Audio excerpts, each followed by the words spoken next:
Hello friends, I am Shyam Verma from CLAT forum. दोस्तों, यदि आप कोई पेरेंट्स हैं या आप कोई स्टूडेंट है जो इस वीडियो को वॉच कर रहा है और आपने CLAT common law admission test नाम की यदि परीक्षा इस साल दी थी या अगले साल देने वाले हैं, या आपके कोई रिलेटिव हैं जो शायद इसको देने का सोच रहे हैं इस एग्जाम को, या वो दे दिए होंगे इस साल, तो ये वीडियो आपको जरूर देखना चाहिए। और यदि आप ऐसे कोई व्यक्ति हैं जिसने क्लैट नाम का वर्ड ही जीवन में पहली बार सुना है और आपका इससे कोई लेना देना नहीं है, तो आपको 101% ये बिल्कुल देखना चाहिए, ताकि आपको ये रियलिटी मालूम चले कि हिंदुस्तान में एक ऐसी परीक्षा है क्लैट नाम की जिसने पूरे देश को हिला के रख दिया है। तो एटलीस्ट ये बात सब तक पहुंचनी चाहिए। तो एज ए जिम्मेदार नागरिक, एज ए छात्र हित में यदि आप काम करना चाहते हैं, देश में योगदान देना चाहते हैं, कभी आपको लगा होगा यार देश के लिए कुछ कर लेता हूं, तो ज्यादा कुछ नहीं करना है। इस वीडियो को लाइक करना है, कमेंट करना है, सब्सक्राइब करना है और शेयर करना है। न केवल देखना है बल्कि ये 4 स्टेप्स लेने हैं। क्यों लेना है मैं आपको अभी आप समझ में आ जाएगा। जैसे जैसे आप इस वीडियो को देखते चले जाएंगे तो आपको बातें क्लियर होती चली जाएंगी। इनफैक्ट आज मुझे बहुत ज्यादा खुशी नहीं है इस वीडियो को बनाते हुए। In advance, I tender a due apology to some CLAT authorities. I have no personal score to settle with them. I am forced, I am left high and dry. I am absolutely clueless to make this video in the general interest of students and the people across. और यदि आपको लगता है दोस्तों कि आप देश के लिए, इस देश के स्टूडेंट्स के हित के लिए 15 से 20 मिनट इस वीडियो को देखने का समय नहीं निकाल सकते, fine, that's perfectly fine, that's your personal choice. Go and watch A movie on Netflix, have cold drink and popcorn, IPL भी देख सकते हैं, अब तो बिग बॉस भी आ गया, वो भी देख सकते हैं, that's your personal choice. So let me begin, let me start my session.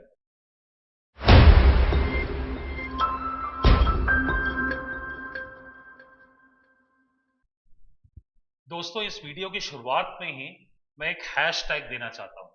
आज का जो मैंने हैशटैग यहां पे चलाया है that is CLAT consortium exposed. और मैं चाहता हूं आपसे कि इसको आप ज्यादा से ज्यादा वायरल करें, अपने फ्रेंड सर्कल में सब जगह शेयर करें इस वीडियो को और इस हैशटैग को रन करें। क्यों रन करें? क्योंकि डेफिनेटली ऐसा कुछ गंभीर सवाल है आज जो मैं उठा रहा हूं, जो आपको जैसे जैसे आप वीडियो पूरा एंड तक देखेंगे तो आपको समझ में आ जाएगा कि मैं क्यों ऐसा बोल रहा हूं, क्लैट कंसोर्शियम एक्सपोज्ड। तो चलिए बात को आप आगे बढ़ाते हैं। फ्रेंड्स, ये जो क्लैट नाम की परीक्षा, कॉमन लॉ एडमिशन टेस्ट, मैं आपको पहले थोड़ा सा ब्रीफ आइडिया दे देता हूं उसके बारे में। यदि कोई बच्चा 12वीं के बाद लॉयर बनना चाहता है तो इंडिया में कुछ बेस्ट इंस्टीट्यूट से नो डाउट उसमें एनएलयू है, नेशनल लॉ यूनिवर्सिटीज, करीब 25 के आसपास आज की डेट में वो है। अब यदि किसी 12वीं के बच्चे को वहां एडमिशन लेना है तो उसके लिए एग्जाम होती है क्लैट। ठीक, 5 साल का इंटीग्रेटेड कोर्स वो कराते हैं, एलएलबी नहीं, 5 इयर्स इंटीग्रेटेड लॉ, मतलब 3 इयर्स का नॉर्मल बीए प्लस 3 इयर्स का एलएलबी, 6 साल होते हैं, पर इसमें 5 साल में वो कंप्लीट हो जाता है आफ्टर 12। बहुत अच्छा करियर है, नो डाउट। तो उस एंट्रेंस एग्जाम की परीक्षा करवाता है कंसोर्शियम और उसको हम क्लैट बोलते हैं। आई होप अभी अब आप जो लोग अननोन लोग हैं उनको ये समझ में आ गया कि क्लैट कौन सी परीक्षा है। अब मैं बात करता हूं कि जो क्लैट की जो एग्जाम है ना, इसका Guinness book of India records में नाम दर्ज होना चाहिए। ऐसा मैं क्यों बोल रहा हूं? दोस्तों, आजादी से लेके 15 अगस्त 1947 से लेके आज तक भारत सरकार ने अलग अलग टाइप की एंट्रेंस एग्जाम्स, या सरकार के अलावा प्राइवेट एग्जाम्स भी हुई है, बहुत सारी एंट्रेंस एग्जाम्स हुई हैं। उसमें यूपीएससी एक है, बैंकिंग है, रेलवे है, एसएससी है, कैट है, common admission test for admission into IIMs. दोस्तों, सैकड़ों तरह की एग्जाम्स हुई होंगी। कोई एंट्रेंस एग्जाम की फीस 200 रुपए लेता है, कोई 250 लेता है, कोई 1000 लेता है, कोई बहुत हुआ तो 2000 भी लेता है। पर दोस्तों, Guinness book of India records में इस एंट्रेंस एग्जाम का इसीलिए नाम आना चाहिए बिकॉज ये कॉलेज जो है, ये जो कंसोर्शियम है, ये 4000 रुपए लेता है उस 2 घंटे के एग्जाम के। जी हाँ, 2 घंटे के एग्जाम के ये 4000 रुपए फीस लेता है। और ये एक मामूली रकम नहीं है दोस्तों। यदि 4000 की रकम क्या होती है इसका अंदाजा आपको लगाना है तो कई लोगों की तो मंथली सैलरी होती है 4000 रुपए। और यदि यदि आपको मैं एक बहुत अच्छा एग्जांपल दूं, हमारी कोचिंग इंडस्ट्री में कई ऐसे बैंकिंग की प्रिपरेशन कराने वाले इंस्टीट्यूट्स हैं जो साल भर की कोचिंग 4000 रुपए में देते हैं। उसमें मटेरियल भी दे देते हैं, उसमें एसी क्लासरूम भी, और ये भी बोलते हैं कि सिलेक्शन नहीं हो तो वापस आ जाना। जब तक सिलेक्शन नहीं होगा तब तक हम आपको पढ़ाते रहेंगे। तो आप अंदाजा लगा पा रहे हैं किस लेवल का वैल्यू मार्केट में ऑफर होता है 4,000 रुपए के बदले, और ये एग्जाम 2 घंटे की उसके लिए अमाउंट है। तो डेफिनेटली ये कई लोग सुप्रीम कोर्ट गए इस मुद्दे को लेकर। तो 2018 के आसपास सुप्रीम कोर्ट ने गवर्नमेंट से बोला, एक कमेटी बनाई है और इसकी जांच करिए कि इतनी फीस क्यों ली जा रही है, कैसे यूटिलाइजेशन हो रहा है।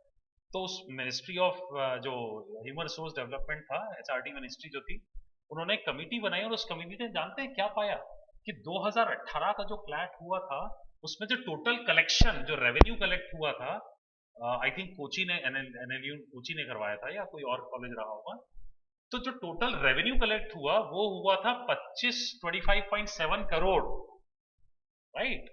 टोटल करीब करीब 40-50 हजार स्टूडेंट्स एग्जाम को देते हैं, तो आप उस हिसाब से कैलकुलेट कर सकते हैं। और उसमें से इस्तेमाल कितना हुआ था, एक सिफी नाम की कंपनी थी, इंटरनेट सर्विस प्रोवाइडर, उसको कॉन्ट्रैक्ट दिया गया था ऑनलाइन एग्जाम कराने का, करीब करीब 2.5 करोड़। तो सरकार ने उस कमेटी ने एक तरह से बहुत आड़े हाथों लिया कंसोर्शियम को। उन्होंने बोला यार 90% प्रॉफिट में तुम चल रहे हो, और प्रॉफिट में चल रहे हो वो तो ठीक है अपने आप में, उस प्रॉफिट का हो सकता है कोई यूटिलाइजेशन आप करोगे, फॉरेन टूर पे बच्चों को भेजोगे अच्छी एजुकेशन के लिए, कुछ होगा, that is a different thing, वो भी अपने आप में एक डिबेटेबल है, that is a separate matter. पर उन्होंने ये सवालिया निशान लगाया कि इतने पैसे लेकर आपने पूरा सत्यानाश कैसे कर दिया, क्योंकि 2018 का जो क्लैट का एग्जाम हुआ था वो पूरे इतिहास में सबसे वर्स्ट था। अभी मैं नेक्स्ट स्लाइड में बताने वाला हूं। तो दोस्तों अब आई थिंक ये आपको समझ में आ रहा होगा कि कितनी ग्रेव सिचुएशन है, क्यों मैं आज ये यूट्यूब पे वीडियो बना रहा हूं। अब दोस्तों क्लैट 2020 में क्या अनियमितता आई है और कैसे स्टूडेंट का भविष्य खतरे में, अंधेरे में पड़ने वाला है, उसको समझाने से पहले मैं क्लैट का पूरा इतिहास आपको समझाना चाहता हूं, तब आप उसकी ग्रेविटी को समझ पाएंगे।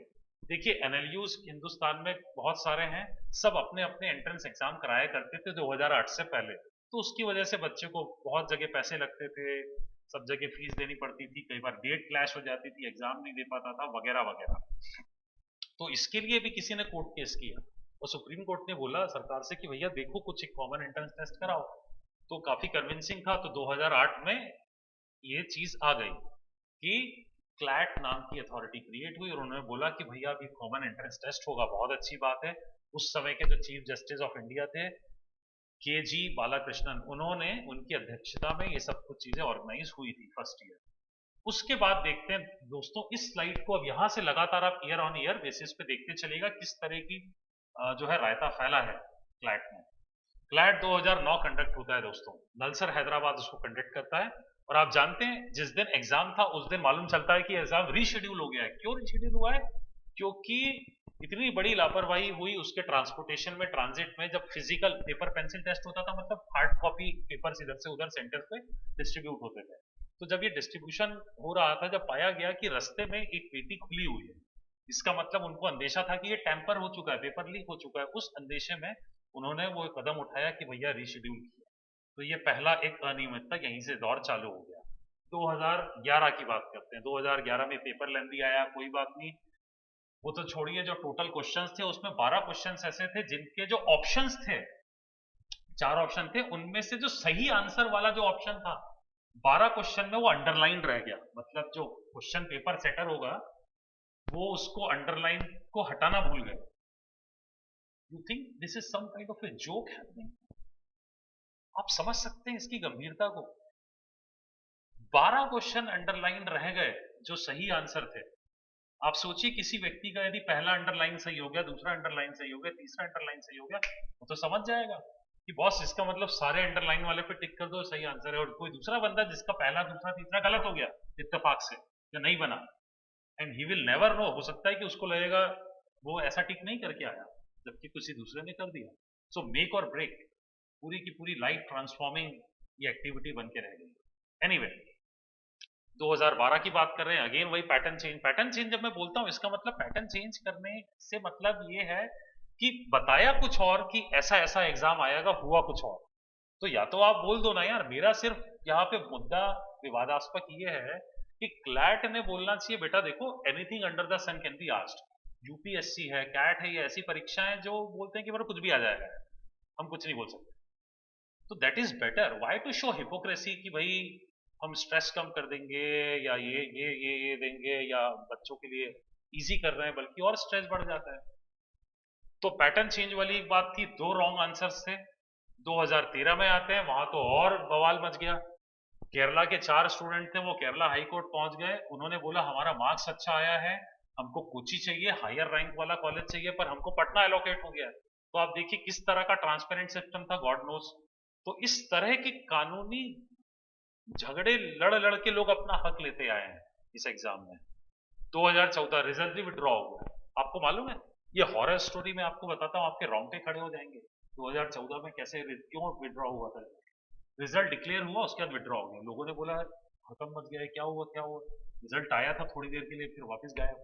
तो मालूम चला कॉलेज ने ये बोला, अथॉरिटीज ने ये बोला कि भाई ये फिजिकल जो बुकलेट्स थी, 32,000 कॉपियां थी उनके पास। उन्होंने बोला कि इसके बारकोड स्टिकर थोड़े मिसमैच से लग रहे हैं, हमको कुछ डाउट है, हम दोबारा रिकंसाइल करके इसको रिजल्ट डिक्लेयर करेंगे। फिर इस तरह का कुछ बहुत सारा हौच पौच हुआ उस साल। 15 की बात करें, फर्स्ट टाइम था ऑनलाइन टेस्ट हुआ, बहुत रायता अच्छे से फैला। टाइपोज मतलब टाइपिंग मिस्टेक्स थी, 2 क्वेश्चन स्क्रैप हुए, 6 आंसर की गलत थी, pattern change as usual.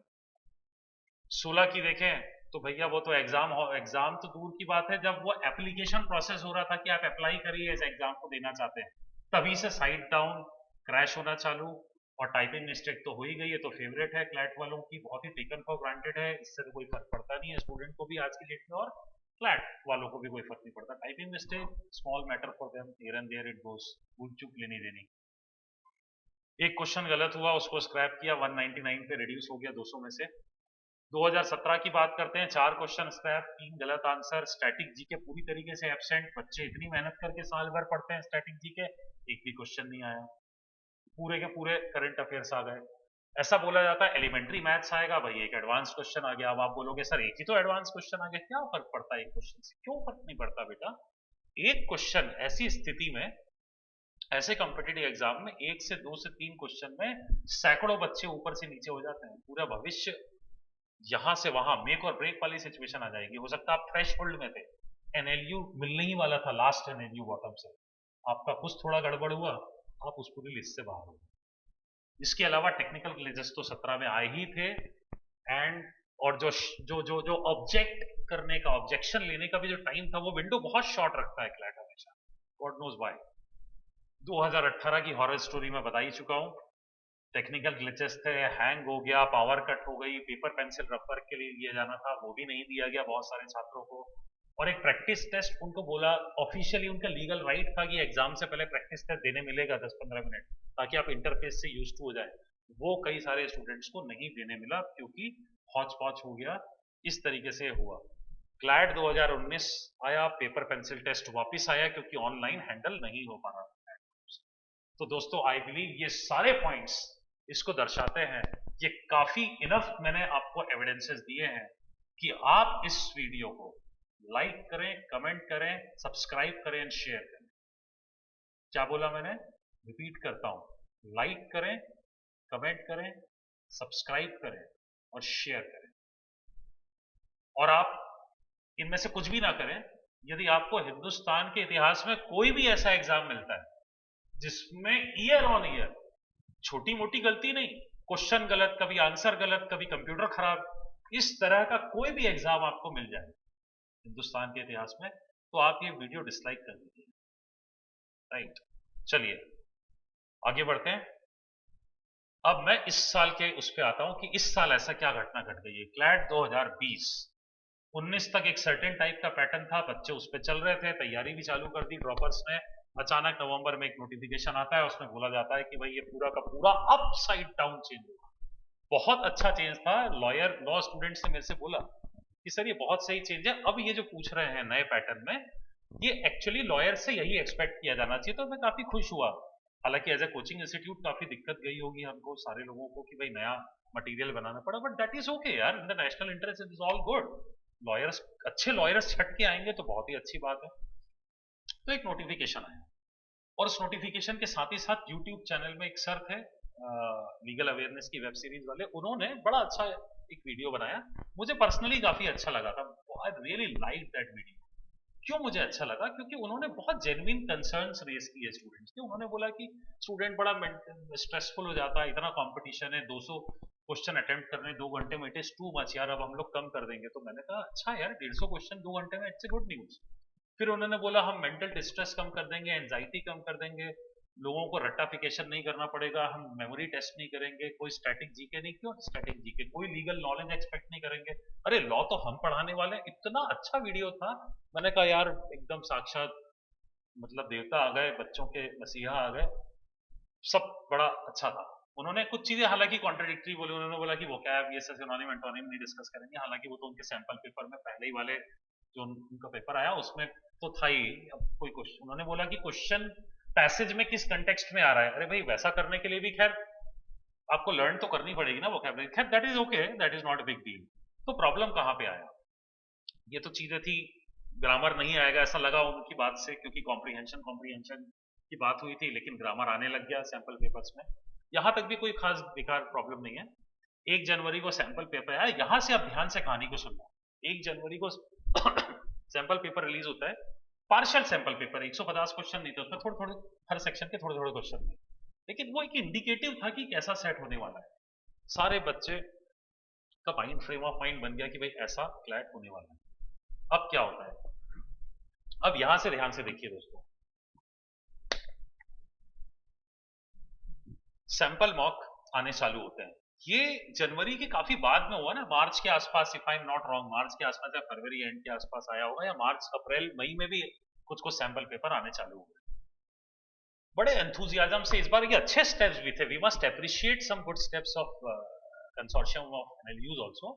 Telegram channel बनाया, एक सिंगल विंडो में कम्युनिकेशन होता था, काफी सारे मॉक्स दिए एक्वेंट करने के लिए कि ऐसा ऐसा आएगा, पैटर्न ऐसा है, आप देख लीजिए, रूबरू हो जाइए उससे। बहुत अच्छा स्टेप लिया।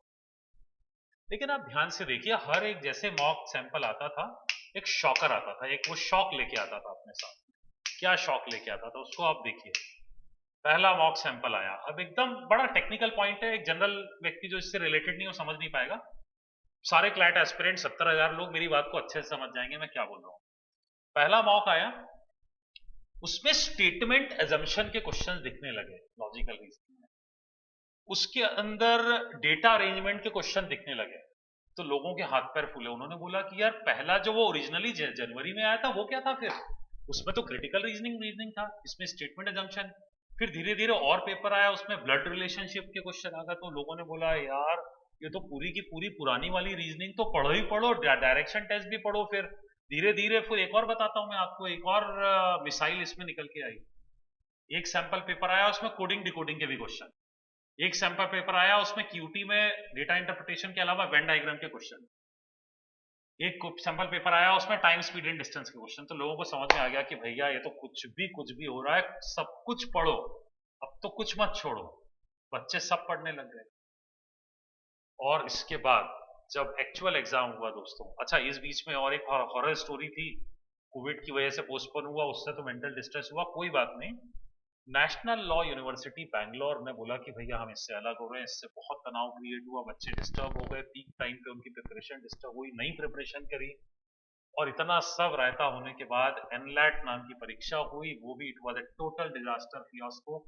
और मैं बता दूं कि सुप्रीम कोर्ट को इंटरवीन करना पड़ा, रद्द करनी पड़ी एग्जाम। वहां पे भी देखिए जो एग्जाम हुई, उन्होंने दावा किया कि हम प्रॉक्टर्ड एग्जाम कर रहे हैं, घर बैठे एग्जाम कराएंगे, कोई चीटिंग नहीं होगी। और जिस दिन एग्जाम चल रहा है, यूट्यूब लाइव में एक बच्चा जो है उसको लाइव करके दिखा रहा है कि देखो ये चीटिंग हो सकती है, देखो मेरे को कोई कुछ मेरे को मना नहीं कर रहा, मैं तो चीटिंग कर रहा हूँ, हम सब 3-4 लोग मिलके ऐसा कर रहे हैं। यूट्यूब में ऐसा भी एक लाइव हो गया, तो पेपर ही आउट हो गया, रिलीज हो गया। ठीक है, तो कुछ लोगों के साथ ये तब हुआ जब सेकंड टाइम, क्योंकि पहले बार में टेक्निकल ग्लिच की वजह से कुछ बच्चे नहीं दे पाए, दोबारा उनको देना पड़ा, और तब ये पेपर लीक हो गया। तो सुप्रीम कोर्ट ने सब बंद करा दिया। तो ये एक तो प्रॉब्लम हुई। उसके बाद क्लैट की बात आते हैं। अब देखिए जो येलो में मार्क है ना, मैंने आपको सीरियस कंसर्न्स बताया, रेगुलर जो सैंपल पेपर आ रहे थे वो काफी अलग थे जो ओरिजिनली इन्होंने दावा किया। अब 1:45 कई लोगों को कोविड की वजह से अलग अलग रिपोर्टिंग टाइम मिले, 1:45 कई लोगों को टाइम मिला। मैंने भी क्लैट की एग्जाम दी, 1:15 मेरा रिपोर्टिंग टाइम था, और हसल बसल करते करते 1:40 पे मैं एंटर कर गया, क्योंकि वहां ट्रैफिक ही जैम हो गया था, फिजिकली जाना पॉसिबल नहीं था। एनीवे, अब आप इमेजिन करिए जब मेरी हालत ये थी, 1:45 पे यदि किसी को रिपोर्टिंग टाइम मिला था, वो बच्चे की क्या हालत होगी, और 2 बजे से पेपर स्टार्ट होना था। ऐसे कई छात्र हैं, थोड़े बहुत नहीं, बहुत सारे स्टूडेंट्स को रिपोर्टिंग टाइम मिला था। तो वो जब वहां पहुंचे और चेकिंग होते होते सब करते करते आनंद फानंद में पहुंचे, और उनको रीड भी इंस्ट्रक्शन करने नहीं मिला। उनसे बोला गया कि चलो चलो चलो अब स्टार्ट कर लो, सब जैसा आप एनएलयू के उस पर देखते आए उसी तरह का कुछ होगा सब। बच्चों ने आनंद फानंद में स्टार्ट कर दिया। अब यहाँ पे मैं आपको एक ध्यान आकर्षित कराना चाहता हूँ, बहुत लार्जर एक जो गलती हुई है जिस वजह से आज मैं ये सेशन बना रहा हूँ। देखिए, कोई भी जो एग्जाम होती है नॉर्मली उसमें आपका ए ऑप्शन जब आप ऑनलाइन एग्जाम में टिक करते हो, आपको लगता है कि डी है तो आप डी पे क्लिक करते हो, तो वो चेंज हो जाता है। या फिर आपको लगता है नहीं नहीं यार, डी भी नहीं है, सी होगा, तो सी पे क्लिक करते हो। दोस्तों, मैंने इतने सारे एग्जाम देखे, फर्स्ट टाइम इतिहास में ऐसा एग्जाम मैंने देखा है, अगेन गिनीज बुक को डिजर्व करता है ये, जिसमें कि यदि ए ऑप्शन आपने टिक किया है और आपको लगता है कि डी है, तो पहले उसमें आपको क्लियर रिस्पॉन्स से मिटाना पड़ेगा, फिर डी करोगे। डी के बाद लगा कि नहीं यार सी है, तो फिर से आपको क्लियर रिस्पॉन्स हटा के उसको बी करना पड़ेगा, समथिंग लाइक दैट। देखिए, टेक्नोलॉजिकली कोई बड़ी बात नहीं है, यदि ऐसी सॉफ्टवेयर में लिमिटेशन होगी हम उसका भी रिस्पेक्ट करते हैं। पर सर, इसमें सबसे बड़ी प्रॉब्लम ये थी कि जब आपने इतना सब चैनल्स ऑफ कम्युनिकेशन स्टार्ट किए, टेलीग्राम चैनल किया, यूट्यूब पे वीडियो डाले, एक के बाद एक सैंपल मटेरियल दिया, तैयारी के लिए मटेरियल दिया, मॉक्स डाले, जब इतना सब कुछ किया, सर प्लीज बता देते ना उस समय कि अभूतपूर्व परिवर्तन मार्किंग सिस्टम में है, आपको मिटाना है तो पहले मिटाना पड़ेगा, अपने आप दूसरा क्लिक करने से नहीं होगा। पॉसिबली ये रीजन हो सकता है दोस्तों, अभी जब आंसर की रिलीज हुई है तो बहुत हाई लेवल की डिस्क्रिपेंसी है, किसी का 100 आना चाहिए था उसका 60 आ रहा है, कुछ भी हौच पौच हो रहा है, किसी को 40 आना चाहिए था उसका 80 हो रहा है, मार्क्स बहुत ऊपर नीचे हो रहे हैं। तो उसका एक कारण ये बताया जा रहा है कि ये चीज हो सकती है। और इसी चीज में बहती गंगा में भी लोग हाथ धो रहे हैं, कुछ स्टूडेंट ऐसे भी बोल दे रहे हैं कि अरे मेरा तो बहुत ज्यादा आना था। लेकिन पहले मुझे लगा था इनिशियली ये र्यूमर है, पर मेरे इंस्टीट्यूट के खुद बच्चे जिन पे मैं बहुत ट्रस्ट करता हूँ, मैं जानता हूँ बहुत अच्छे बच्चे हैं और अच्छा स्कोर आना चाहिए, उन्होंने खुद बोला कि उनके साथ ऐसा हुआ है। तब मैंने सीरियसली लिया और तब मुझे ये वीडियो बनाना पड़ा। और आज सोशल मीडिया में पिछले 2 दिन से दोस्तों इतने सारे मेरे पास फोन कॉल्स, व्हाट्सएप पे मैसेजेस, आज तो मैं घबरा गया। एक लड़की का मैसेज आया जिसको मैं भी नहीं जानता, उसने कहीं से अननोन कहाँ से नंबर मेरा लिया नेट से, उसने मुझे एक पैनिक मैसेज भेजा, उसने बोला मुझे अर्जेंटली सर प्लीज कॉल करिए, आई एम रियली नर्वस, मैं बहुत परेशान हूँ आपका, मैंने एक यूट्यूब में वीडियो देखा कट ऑफ के ऊपर, तो मैंने आपको मैसेज किया है। And it was a really alarming bell. मैं वाकई काफी परेशान हो गई, मतलब मैं टेंशन में आ गया कि इस तरह का क्या हो रहा है। और तब मैंने सोचा दोस्तों कि ये मुझे एक वीडियो ऐसा बनाना पड़ेगा, इस पॉइंट को उठाना पड़ेगा। आज 20 से ज्यादा क्वेश्चंस डिबेटेबल हैं कि उनकी आंसर की सही नहीं है या विवाद में है, डबल आंसर हो सकते हैं, एक्सेट्रा एक्सेट्रा। और एक मजे की बात देखिए, 28 को जब पेपर खत्म होता है तो 28 को आंसर रिलीज करता है क्लैट अथॉरिटी, और आपको सिर्फ एक दिन का समय देता है कि आप 150 क्वेश्चन को एनालाइज करके ऑब्जेक्शन भी रेज कर दो। और जब आप ऑब्जेक्शन रेज करोगे, आज 20 क्वेश्चन ऑब्जेक्शन में है प्रोबेबली 29 तारीख को, तो क्लैट वाले उसमें 4 दिन का समय लेते हैं उन 20 क्वेश्चन को इवेल्युएट करने के लिए, और स्टूडेंट्स को सिर्फ एक दिन का समय दिया जाता है 150 क्वेश्चन को इवेल्युएट करने के लिए। तो आई थिंक लिटिल फेयर, ज्यादा समय देना चाहिए। तो इससे ऐसा लगता है कि शायद लॉ अथॉरिटीज नहीं चाहती ज्यादा समय देके कि बहुत ज्यादा और विवाद हो, तो वो चाहते हैं जल्दी से बस जितना कर कुरा के लोग सबमिट करते हैं, क्या पता ये मेरा इंट्यूशन भी हो सकता है। एनीवे दोस्तों, अब व्हाट नेक्स्ट, अब तो ये हो चुका है, विवाद क्रिएट हो गया है इस चीज पे, अलग अलग सबके आंसर्स, सबके मार्क्स अलग अलग आ रहे हैं। कुछ बच्चों को तो मैंने बताया आपको 15 मिनट रिपोर्टिंग टाइम पहले था, उनको तो इंस्ट्रक्शन वो पढ़ नहीं पाए, तो उनकी क्या गलती। मैं, जो लोग इस वीडियो को देख रहे हैं, सारे एनएलयू के वाइस चांसलर्स और कंसोर्शियम ऑफ एनएलयू के जो भी करता धरता, उनसे एक चीज पूछना चाहता हूं सर। मैंने जितना लॉ को समझा है, इसमें एक थॉट बड़ा इंपॉर्टेंट होता है जो उसका जूरिस्प्रूडेंस का पूरा बेस होता है कि सैकड़ों गुनाहगार छूट जाएं पर एक भी बेगुनाह को सजा नहीं मिलनी चाहिए। ये रूल है, हाँ या ना? बिल्कुल रूल है। तो दोस्तों, मेरा आपसे सवाल है कि क्या दोष था उस बच्चे का जिसका 15 मिनट कोविड की वजह से पहले रिपोर्टिंग टाइम था, पहले से नहीं बुलाया गया सोशल डिस्टेंसिंग मेंटेन करने के लिए, 15 मिनट पहले बुलाया गया, वो पैनिक कर गया, वो इंस्ट्रक्शन नहीं पढ़ पाया। ऐसे एक नहीं, सैकड़ों बच्चे ने इंस्ट्रक्शन नहीं पढ़ पाए। और इसीलिए वो ये नहीं समझ पाए कि क्लियर रिस्पॉन्स करना पड़ेगा, एक के बाद दूसरा ऑप्शन चेंज करते हो। तो अब the ball is at the court of consortium of NLUs. Tomorrow morning, they are morning or evening, they are coming up with a revised answer key probably or some kind of solution against such kind of voices that we are raising. Friends, मैं कोई बहुत बड़ा celebrity नहीं हूँ कि कोई इस मुद्दे को अर्नब गोस्वामी उठाने वाला है अपने चैनल पे। आप एक आम लोग जो इस वीडियो को देख रहे हो, आप मेरी आवाज बन सकते हैं। प्लीज इस मैटर को रेज करिए 2-3 गंभीर कारणों की वजह से, क्योंकि इस एग्जाम को करीब करीब 70,000 स्टूडेंट्स ने दिया है और ऑलरेडी लोग इतने डिस्ट्रेस में थे।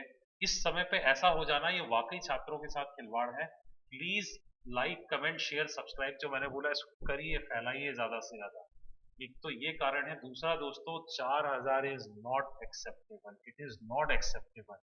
अभी तो जो हुआ सो हुआ। नेक्स्ट ईयर से आई रिक्वेस्ट कि जो भी आईएएस ऑफिसर्स हैं या बड़े अधिकारी हैं या मंत्री हैं इसको देखेंगे तो उनको यूनाइटेडली इस पे कुछ करना चाहिए। इट्स हाई टाइम, बहुत टाइम से ऐसा चला आ रहा है। 4,000 एक आदमी नहीं दे सकता। ऊपर से कोरोना का जो क्राइसिस है इसके इफेक्ट तो अगले कई साल तक रहेंगे। ऐसे स्थिति में 4,000 फीस देना बहुत मुश्किल है किसी के लिए। तो प्लीज इसको आप जितना फैलाएंगे, शेयर करेंगे, लाइक करेंगे, तो ज्यादा पॉसिबिलिटी है कि उन लोगों तक ये वीडियो पहुंचे जिन जो इसमें डिसीजन मेकिंग कर सकते हैं। 4,000 की फीस बहुत अनरीजनेबल होती है। अब व्हाट नेक्स्ट दोस्तों, इसमें दो पॉसिबिलिटीज हैं। वैसे मैं आपको बता देता हूं कि मोस्ट प्रोबेबली क्या हो सकता है। देखिए, कानूनी एंगल देखा जाए तो यहाँ एनएलयूज का पलड़ा जो है काफी भारी है, क्योंकि उन्होंने इंस्ट्रक्शन में दिया था कि आपको क्लियर रिस्पॉन्स करना पड़ेगा। तो कहीं ना कहीं लीगल एंटेंगल में वो बच के निकल जाएंगे प्रोबेबली, क्योंकि वो बोलेंगे आपने पढ़ा क्यों नहीं भाई इंस्ट्रक्शन, समथिंग लाइक दैट। हो सकता है लीगली आप लोग सही हो जो एनएलयूज अथॉरिटीज है। पर फ्रेंड्स, सर मेरी आपसे रिक्वेस्ट है, it's a question of morality, ethics. उसके हिसाब से आप सोच के देखिए, कुछ वर्केबल सोल्यूशन निकालिए जिससे छात्रों का भविष्य खतरे में ना हो, अंधेरे में ना जाए। या तो ये एग्जाम शायद दोबारा भी करने का आई थिंक बच्चे ये एक्सपेक्ट कर रहे होंगे कुछ, या कुछ बच्चे नहीं भी एक्सपेक्ट कर रहे होंगे कि अब बिल्कुल नहीं। तो जो भी है, आई एम वेरी श्योर आप सारे काबिल लोग हैं। कुछ अच्छा, ट्रांसपेरेंट और फेयर और सही जो डिसीजन होगा वो आप लोग लेंगे, वो डिसीजन आएगा। तो दोस्तों, एक तो ये चीज हो सकती है कि एक सही डिसीजन आ जाए, सब कुछ अच्छा हो जाए, बहुत अच्छी बात है। अब इसमें दो पॉसिबिलिटीज होंगी, या तो आपका अच्छे कॉलेज में सिलेक्शन होगा या नहीं होगा। तो वहां पे व्हाट नेक्स्ट। बहुत लोग मेरे को कॉमन सवाल पूछते हैं, तो उसका मैं कॉमन तरीके से जवाब दे दे रहा हूं ताकि इंडिविजुअली मुझे ना बताना पड़े। लोग पूछते हैं मुझे ड्रॉप लेना चाहिए। थोड़ा सा समय लूंगा, देखिए वीडियो ऑलरेडी काफी लंबा हो गया, थोड़ा सा वीडियो और लंबा जाएगा। देखिए, यदि आप पहले से ड्रॉप ले चुके हैं 1-2 बार, तो आई थिंक आपको रियलिटी एक लाइफ की ये समझनी है कि all successful lawyers are not NLU graduates and all NLU graduates are not successful lawyers. ठीक है, सारे जो सक्सेसफुल लॉयर्स हैं वो एनएलयू से पास आउट नहीं है, और सारे जो एनएलयू से पास आउट बच्चे होते हैं वो सब सक्सेसफुल लॉयर्स नहीं बनते। आप इस बेसिक सत्य को समझिए, सफलता आपके अंदर है, एनएलयू के अंदर नहीं छुपी हुई है। एनएलयू का इंफ्रास्ट्रक्चर अच्छा है, नो डाउट, फैकल्टी बहुत अच्छे हैं, वो एक वातावरण देता है लोगों को इंटेलेक्चुअली ग्रो करने का। पर ऐसा नहीं है कि इस दुनिया में लॉयर तभी बन पाओगे अच्छे जब वही उन्हीं के दरवाजे से पार होगे। तो यदि आपको लगता है इट्स इनफ इज इनफ, काफी ड्रॉप ले चुका, जो भी था इस साल किस्मत अच्छी नहीं थी, जो भी रहा, मेरे ख्याल से मुझे नहीं लगता आपको ड्रॉप लेना चाहिए। उस स्थिति में आपके पास दो ऑप्शन और आएंगे, या तो आप लॉ को ही छोड़ दोगे, कई लोग ऐसा करते हैं। हो सकता है आप लॉ को लेके बहुत सीरियस नहीं थे, उस केस में आप बीबीए, आर्ट्स या ह्यूमैनिटीज या एनालिटिक्स, किसी अलग अलग तरह के कोर्सेज उस पर जा सकते हो। वेल एंड गुड, उसको एक्सप्लोर करके जाइए।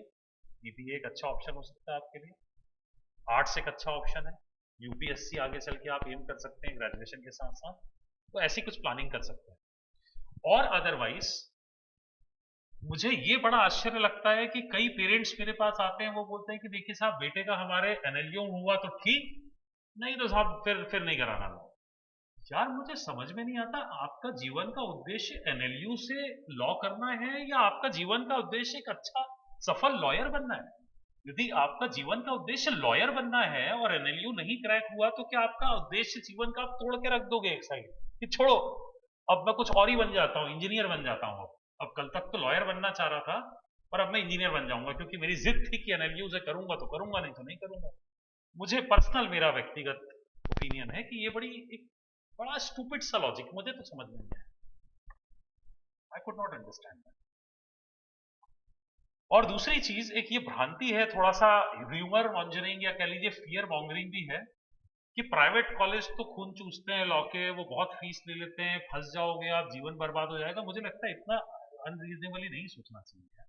यदि आपको लॉ करना है आप सेलेक्टिव कॉलेजेस कर सकते हैं, टॉप 10 15 कॉलेजेस 20 कॉलेजेस की लिस्ट आप देख सकते हैं, वहां से आप कर सकते हैं। अच्छे कॉलेजेस हैं, उनकी स्पेलिंग एनएलयू नहीं, कई तो एनएलयू से बेटर भी है कुछ हद तक, उनकी रैंकिंग जो आप देखोगे कुछ कुछ जो एकदम नए एनएलयू उनसे बेटर भी है। तो मैं यहाँ पे किसी प्राइवेट कॉलेज का नाम नहीं लूंगा तो नहीं तो लगेगा कि मैं मार्केटिंग कर रहा हूँ। आप पर्सनली अलग से मेरे से कांटेक्ट कर सकते हैं, बल्कि इस चैनल के सॉरी इस वीडियो के डिस्क्रिप्शन बॉक्स में मैं एक लिंक डाल दूंगा, उसमें आप व्हाट्सएप पे जुड़ सकते हैं अपने किसी भी तरह के ग्रीवांसेस के लिए। You can get in touch with me, या कोई भी हेल्प हो I will try to get back to you.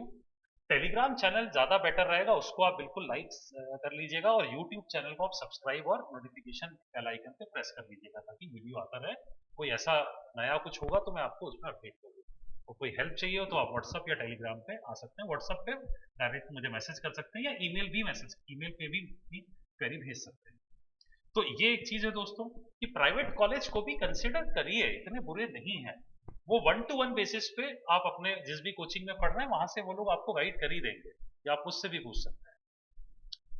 अब दूसरा सवाल आता है दोस्तों कि इतने डिसअपॉइंटमेंट के बाद मैं क्या करूं, क्योंकि लोग काफी मेंटल टॉर्चर झेल रहे हैं, लो सेल्फ एस्टीम लोगों की हो जाती है कि क्या यार पेरेंट्स को मुंह कैसे दिखाऊंगा, या I could not live up to their expectations, I let down my parents. यार इतना स्ट्रांगली हार्शली मत सोचिए, और पेरेंट्स से भी मेरी विनती है बच्चों को कंसोल करिए, कुछ नहीं होता, जो होता अच्छे के लिए होता है, मैं तो ये मान के चलता हूँ।